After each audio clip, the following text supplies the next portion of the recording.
মামা, আপনি রাজের কোনো খোঁজ খবর রাখেন না? রাজ কি করে, কোন মেয়েদের সাথে ঘুরে, কাকে আইসক্রিম খাওয়া দেয়, এগুলো আপনি দেখেন না? বসো বসো বসো বসো, আস্তে আস্তে শুনি, বসো না, বসো বসো।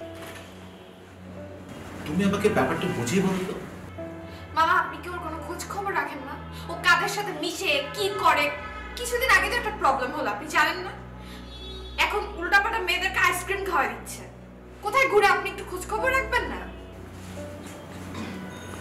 আসলে ব্যাপারটা কি জানেন, রাজ যাই কিছু করছে তোমার উপর অভিমান করে করছে। ও কিন্তু এরকম ছেলে না। মা, আপনি বুঝতে পারছেন না, আমার উপর রাগ করেও নিজের কেন ক্ষতি করবে? ব্যাপারটা বুঝি, মানে আমি জানি তো, আমি তো রাত যাই কিছু করুক, একটা ভালো কাজ করুক, একটা খারাপ কাজ করুক, ও সবার আগে কিন্তু আমাকে বলবে। আমি রাজকে ভালো করে চিনি। তুমি এনে টেনশন করো না, আমি দেখছি। তুমি যাও রাজের সাথে দেখা করো। তুমি যাও, আমি দেখছি তো। মামা, আমি তোকে অনেক ভালোবাসি।